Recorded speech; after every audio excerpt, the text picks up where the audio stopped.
என் பெயர் சலீம். இந்த கதை என் வாழ்க்கையில் நடந்த உண்மை சம்பவம். என் வீட்டில் நான், எனது அம்மா, எனது அண்ணன் மற்றும் அவரது மனைவி, குழந்தைகள் என்று கூட்டு குடும்பமாக வாழ்ந்து வந்தோம். எனக்கு ஒரு அக்காவும் இருந்தார். அவளுக்கு திருமணமாகிவிட்டது. எனக்கு 18 வயது ஆகும் பொழுது நான் துபாய்க்கு வேலைக்கு சென்றேன். 6 வருடங்கள் கழித்து எனக்கு திருமணமும் செய்து வைத்தனர். எனது மனைவியின் பெயர் சுஹைனா. பார்ப்பதற்கு மட்டுமல்ல, குணத்திலும் அவ்வளவு அழகானவள். திருமணம் முடிந்து 1 மாதத்திலேயே திரும்பவும் துபாய்க்கு சென்று விட்டேன். நான் பணியாற்றும் நிறுவனத்தில் வருடத்திற்கு 1 மாதம் மட்டுமே விடுமுறை கிடைக்கும். அவளை விட்டு பிரிந்து செல்வதுதான் எனக்கு மிகவும் சிரமமாக இருந்தது. இந்த 1 மாத காலத்திலேயே அவள் மீது அதிகமாக அன்பு வைக்கத் தொடங்கினேன். அவளும் எனக்கு உயிராகி போனாள். அவளுக்கும் அப்படித்தான். நாட்கள் கரைய கரைய முகத்தில் உள்ள பிரகாசம் மறைந்து எப்பொழுதும் சோகமாகவே காணப்பட்டாள். அவளை சமாதானம் செய்வதற்கே மிகவும் சிரமமாகி போனது. எப்படியும் இன்னும் 2-3 மாதங்கள் கழித்து வந்துவிடுவேன் என்று நம்பிக்கையை ஊட்டிவிட்டு சென்றேன். ஆனால் நான் சொன்னது போல எதுவும் நடக்கவில்லை. பிறகு 1 வருடம் கழித்துதான் விடுமுறைக்கு வந்தேன். மீண்டும் அதே 1 மாதம், அதே சந்தோஷம். பிரியும் பொழுது அதே வேதனை. என் மனைவிக்கு என்று தனியாக தொலைபேசி எதுவும் இல்லை. அவளுக்கென்று தனியாக வாங்கி கொடுக்கலாம் என்று முயற்சி செய்த பொழுது எனது அம்மாதான் இப்பொழுது உள்ள காலங்களில் தொலைபேசியால் பல குடும்ப பெண்களின் வாழ்க்கை சீரழிந்து வருகிறது. அதனால் நீ எனது தொலைபேசியிலேயே அவளிடம் பேசு என்றார். எனக்கும் அவர் சொல்வது சரி என்று பட்டது. நானும் இதை என் மனைவியிடம் தெரிவிக்க அவள் மறுப்பேதும் கூறவில்லை. சரி என்று சம்மதித்தாள். அவளிடம் தொலைபேசி இல்லாத காரணத்தால் அதிகமாக பேச முடியவில்லை. ஒரு நாளைக்கு 10 அல்லது 15 நிமிடங்கள் மட்டுமே பேச முடிந்தது. எனக்கும் அதிகமாக பேச வேண்டும் என்று ஆசைதான். ஆனால் மனைவிதான், என்னை பற்றி கவலைப்படாதீர்கள், நான் இங்கு நன்றாக உள்ளேன் என்று கூறிவிட்டு தொலைபேசியை வைத்து விடுவாள். எனக்கும் நம்பிக்கை இருந்தது, எங்கள் வீட்டில் உள்ளவர்கள் அவளை நல்லபடியாக பார்த்து கொள்வார்கள் என்று. சில நேரம் எப்பொழுதாவது அம்மா உறங்கிய பிறகு அவரது தொலைபேசியில் இருந்து என்னிடம் பேசுவாள். அப்பொழுது மட்டும் இரவு முழுவதும் பேசிக்கொண்டிருப்போம். அப்படி பேசும் பொழுதெல்லாம் கண்ணீரிலேயே பாதி இரவுகள் போய்விடும். எப்பொழுது அனைத்தையும் முடித்து கொண்டு வருவீர்கள், என்னால் தனியாக வாழ முடியவில்லை என்று அழத் தொடங்கி விடுவாள். பின்பு நான் தான் இன்னும் 2-3 வருடங்கள் சிறிதளவு பணத்தை சேர்த்து கொண்டு அங்கேயே தொழில் தொடங்கி விடலாம், அதுவரை சற்று பொறுமையாக இரு என்று சமாதானப்படுத்துவேன். இப்படியாக 6 வருடங்கள் கடந்துவிட்டது. இதுவரை எங்களுக்கு குழந்தையும் உண்டாகவில்லை. ஒரு கட்டத்தில் எனக்கும் வெளிநாட்டு வாழ்க்கை வெறுத்துவிட்டது. நானும் ஒரு தீர்க்கமான முடிவு எடுத்து இருந்தேன். இன்னும் 2-3 வருடங்களில் எப்படியும் அனைத்தையும் முடித்துவிட்டு சென்று விட வேண்டும் என்று. அந்த வருடம் மட்டும் நான் பணியாற்றும் நிறுவனத்தில் ஆட்களின் பற்றாக்குறை காரணமாக எனக்கு விடுப்பு வழங்கவில்லை. இதை நான் மனைவியிடம் தெரிவிக்க அவளும் மனமுடைந்து போனாள்.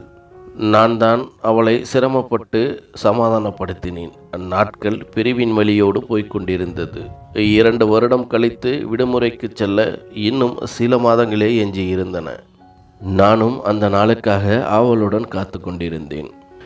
ஒரு நாள் அம்மா என்னை தொலைபேசியில் தொடர்பு கொண்டார். உனது மனைவிக்கு சிறிதாக காய்ச்சல் வந்துவிட்டது.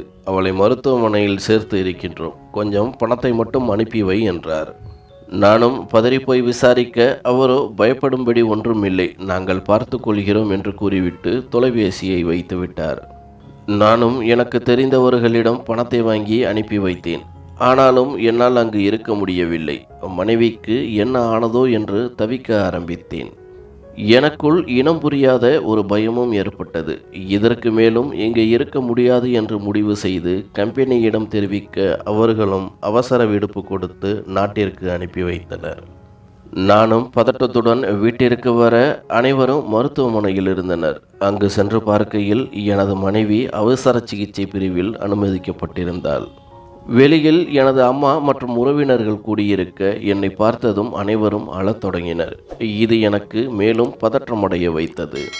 அம்மாதான், நீ எதற்காக இங்கே வந்தாய், நாங்கள் பார்த்து கொள்ள மாட்டோமோ என்று சிறிதாக கோபப்பட்டார். பின்பு நான் மருத்துவரிடம் சென்று விசாரிக்க அவரோ, உங்கள் மனைவிக்கு மூளைக்காய்ச்சல் வந்துள்ளது, சிறிது சிறிதாக சுயநினைவை இழந்து வருகிறார். எங்களால் முடிந்த அளவிற்கு முயற்சி செய்து கொண்டிருக்கின்றோம். நீங்களும் கடவுளை வேண்டிக் கொள்ளுங்கள். நீங்கள் மட்டும் வேண்டுமென்றால் போய் பாருங்கள் என்று அனுமதி அளித்தார். அவர் கூறிய அந்த நொடி எனது உலகம் மொத்தமாக இருண்டு போனது. அங்கேயே கதறி அழ ஆரம்பித்தேன். எனது உறவினர்கள் சிலர்தான் என்னை அழைத்து கொண்டு மனைவி இருக்கும் அறையில் விட்டனர். மனைவி பார்ப்பதற்கு பாவமாக படுத்திருந்தாள். மூச்சு விடுவதற்கு சிரமப்பட்டு கொண்டிருந்தாள். மெதுவாக அவளின் கையை பிடித்து கொண்டு அழுது கொண்டிருந்தேன். நான் தொட்ட ஸ்பரிசத்தை உணர்ந்த அவளும் மெதுவாக கண் விழித்து என்னை பார்த்து புன்னகைத்தாள். இது எனக்கு இன்னும் அழுகையை தந்தது. பின்பு அவள், இவ்வளவு நாள் நான் கூப்பிட்டும் வராத நீங்கள் என்று கூப்பிடாமலே வந்திருக்கின்றீர்களே என்று சிரிக்க முடியாமல் சிரித்தாள். பிறகு என்னிடம், எனக்கு ஒரு கடைசி ஆசை உள்ளது, அதை நிறைவேற்றுவீர்களா என்றாள். நான் என்னவென்று கேட்க, அவள், நான் இறந்த பிறகு என்னை நீங்கள்தான் குளிப்பாட்டி விட வேண்டும். எனது இறுதி உடையையும் நீங்கள்தான் அணிவிக்க வேண்டும். கடைசியாக என்னை புதைக்கும் பொழுது நீங்கள்தான் என்னை குழியில் இறக்கி வைக்க வேண்டும். எனக்காக இதை செய்வீர்களா என கேட்க நானும் கதறி அழுது கொண்டிருந்தேன். அவளிடம் நான், அப்படியெல்லாம் சொல்லாதே, நாம் இன்னும் வாழ்க்கையை தொடங்கவே இல்லை, அதற்குள் மரணத்தை பற்றி பேசாதே, நீ தைரியமாக இரு, குணமடைந்து நல்லபடியாக வந்து விடுவாய்.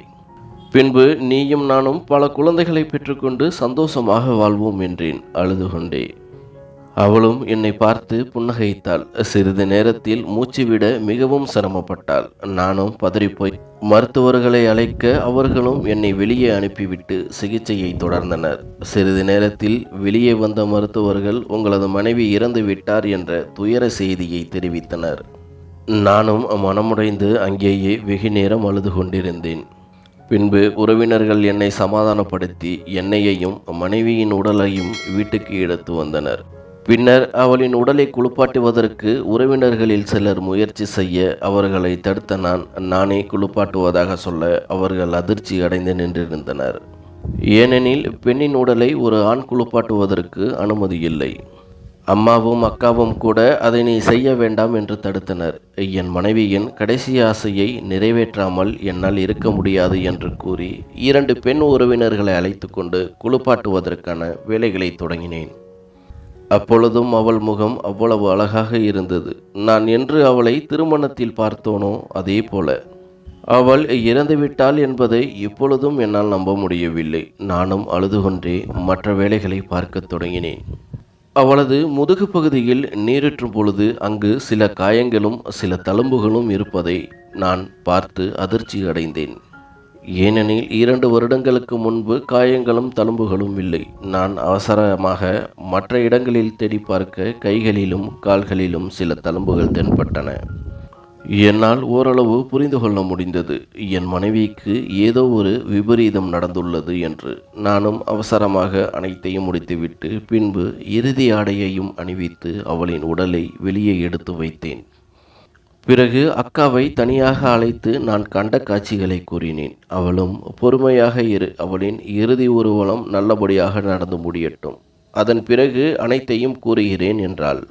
பிறகு நான், எல்லோரும் சேர்ந்து என் மனைவியை கொன்று விட்டீர்களா என அழுது கொண்டே கேட்க, அவளோ, இல்லை, இது இயற்கையான மரணம்தான், முதலில் அனைத்தும் முடியட்டும், பின்பு விலாவரியாக சொல்கிறேன், நீயாக அவசரப்பட்டு உன் மனைவியை அவமானப்படுத்தி விடாதே என்றாள். அவள் கூறியது எனக்கு ஒன்றும் புரியவில்லை. ஆனாலும் அக்காவின் மேல் நம்பிக்கை வைத்து அனைத்து ஏற்பாடுகளையும் செய்து நல்லபடியாக அவளை வழி அனுப்பி வைக்க முடிவு செய்தேன். பின்பு அவளின் கடைசி ஆசைகளை அனைத்தையும் நிறைவேற்றி நல்லபடியாக அனுப்பி வைத்தேன். எனக்கும் துக்கம் அதிகமாக இருந்தாலும் மனைவிக்கு என்ன நடந்திருக்கும் என்ற கேள்வி மட்டும் மனதில் இருந்து கொண்டே இருந்தது. நானும் வீட்டிற்கு வர உறவினர்கள் அனைவரும் சென்று இருந்தனர். வீட்டில் உள்ளவர்கள் மட்டுமே இருந்தனர். பின்பு அக்காவையும் வீட்டில் உள்ளவர்களையும் அழைத்து விசாரிக்க தொடங்கினேன். எனது அம்மா, அதெல்லாம் ஒன்றுமில்லை, அவளுக்கு விதி முடிந்து விட்டது, அவ்வளவுதான், மேற்கொண்டு ஆக வேண்டிய காரியங்களை பார்க்கலாம் என்றார். நானும் சற்று கோபமடைந்து, அக்கா, உன்மேல் நான் அதிக நம்பிக்கை வைத்துள்ளேன், தயவு செய்து என்ன நடந்தது என்ற உண்மையை கூறு என்று ஆள ஆரம்பித்தேன். அவளும் அழுது கொண்டே பேச ஆரம்பித்தாள்.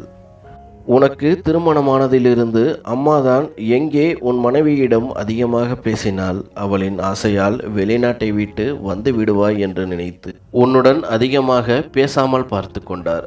சில நேரம் உன் மனைவியை பேசிக்கொண்டிருக்கும் பொழுதே சீக்கிரம் வைத்துவிடு என்பது போல சைகை காண்பிப்பார்.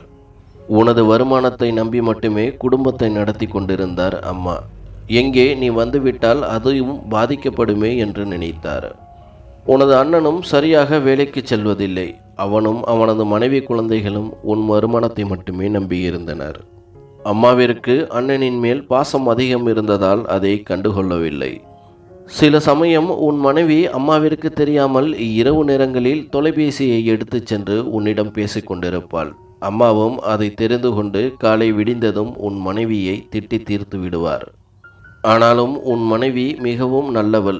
என்ன நடந்தாலும் உன்னிடம் ஏதும் கூறுவதில்லை. எங்கே தன்னால் உனக்கும் அம்மாவிற்கும் விரிசல் வந்துவிடுமோ என்று பயந்தாள். 2 வருடங்களுக்கு முன்பு நீ வந்து சென்ற பிறகு உன் மனைவி கர்ப்பமானாள். உன் மனைவியும் சந்தோஷமாக அம்மாவிடம் தெரிவிக்க, அவரும் உன்னிடம் சொல்ல வேண்டாம், சொன்னால் அவன் உடனடியாக வந்து விடுவான். பின்பு செலவுகள் அதிகமாகும். 2-3 மாதங்கள் கழித்து சொல்லிக் கொள்ளலாம் என்றார். உனது மனைவியும் அமைதியாக இருந்துவிட்டாள். பின்பு அம்மா ஒரு பெண் மருத்துவரிடம் சென்று, எனது மருமகளுக்கு சிறு வயதுதான் ஆகிறது. அவள் இப்பொழுது குழந்தை வேண்டாம் என்று கூறுகிறாள். நீங்கள் ஏதாவது மாத்திரை இருந்தால் கொடுங்கள் என்று கேட்க அவர் முதலில் மறுத்துவிட்டார். பின்பு அவரிடம் பேசி சம்மதிக்க வைத்து மாத்திரைகளை வாங்கி வந்து உன் மனைவிக்கு தெரியாமல் உணவில் வைத்து கொடுத்து விட்டார். எங்கே குழந்தையை காரணம் காட்டி நீ அனைத்தையும் முடித்துவிட்டு வந்து விடுவாயோ என்ற பயம் அம்மாவிற்கு இருந்தது. பின்பு சில நாட்களிலேயே கருவும் கலைந்து போனது. கரு கலைந்ததால் உனது மனைவி சில நாட்கள் வரை கவலையாக காணப்பட்டாள். பிறகு எதேச்சையாக உடல்நிலை சரியில்லாமல் போக அதே பெண் மருத்துவரிடம் சென்றாள் உன் மனைவி. அவரும் எதற்காக கருவை கலைத்தீர்கள் என்று கேட்க அவள் ஒன்றும் புரியாமல் அவரிடம் என்ன ஏதுவென்று விசாரிக்க அந்த மருத்துவரும் அனைத்து விஷயங்களையும் உன் மனைவியிடம் கூறிவிட்டார். இவ்வளவு நாள் அனைத்து கொடுமைகளையும் பொறுத்து கொண்ட உனது மனைவியால் தன் குழந்தை கலைக்கப்பட்டதை அவளால் தாங்கிக் கொள்ள முடியவில்லை. அம்மாவிடம் வந்து சண்டையிட ஆத்திரப்பட்ட அம்மா அவளை மோசமாக தாக்கிவிட்டார். அவர் அடித்ததை அண்ணனும் அண்ணியும் வேடிக்கை மட்டுமே பார்த்தனர். அவரை தடுக்க வேண்டும் என்ற எண்ணம் இருவருக்கும் தோன்றவில்லை. அதனால்தான் அவளுக்கு காயங்களும் தழும்புகளும் இருந்தன. பின்பு இதை பற்றி உன்னிடம் எதுவும் கூறக்கூடாது, அப்படி கூறினால் உன்னை வேறு ஒருவருடன் தொடர்பு படுத்தி விவாகரத்து செய்ய வைத்து விடுவேன் என்று மிரட்டியுள்ளார். அவளும் பயந்து போய் உன்னிடம் எதுவும் கூறவில்லை. அதன் பிறகுதான் அனைத்தையும் யோசித்து அவளின் உடல்நிலை மோசமானது. உனது மனைவியின் குணத்தையும் பயந்த சுபாவத்தையும் தனக்கு சாதகமாக்கி கொண்டார் அம்மா. அம்மா செய்யும் கொடுமைகள் போதாதென்று அண்ணனும் அண்ணியும் தனது பங்கிற்கு அவளின் மனதை காயப்படுத்தி வந்தனர். எப்பொழுதாவது நான் வீட்டிற்கு வரும்பொழுது என்னிடம் உன் மனைவி சொல்லி அழுவாள். அவளின் மரணத்திற்கு காரணம் ஒரு வகையில் நானும் தான். ஏனெனில் நானாவது உன்னிடம் உண்மையை சொல்லி இருக்க வேண்டும். அம்மாவின் மேல் உள்ள பாசத்தால் அதை உன்னிடம் இருந்து மறைத்து விட்டேன். அப்படி சொல்லியிருந்தால் நீயும் வெளிநாட்டை விட்டுவிட்டு அவளோடு சந்தோஷமாக இருந்திருப்பாய். அவளும் இந்த நேரம் உயிருடன் இருந்திருப்பாள். என்னை மன்னித்துவிடு என்று அக்கா அழுது கொண்டிருந்தாள். அக்கா கூறியதும் எனக்கு அழுகையும் ஆத்திரமும் வந்தது. பின்பு அண்ணனிடம் சென்று ஏன் அப்படி செய்தாய் என்று கேட்க அவனோ எனக்கு ஒன்றும் தெரியாது, வேண்டுமென்றால் உனது அம்மாவிடம் கேட்டுக்கொள் என்றான். அம்மாவை பார்க்க அவர் தலை குனிந்தபடி நின்று இருந்தார். அவரிடம் சென்று, அம்மா, நீங்கள் இருக்கும் தைரியத்தில்தான் எனது மனைவி பாதுகாப்பாக இருப்பாள் என்று நம்பினேன். ஆனால் நீங்களோ ஒன்றும் அறியாத எனது மனைவியை இவ்வளவு கொடுமை செய்து விட்டீர்கள். கேவலம் நான் அனுப்பும் பணத்திற்காக என் மனைவியின் மனதை புண்படுத்தி விட்டீர்களே.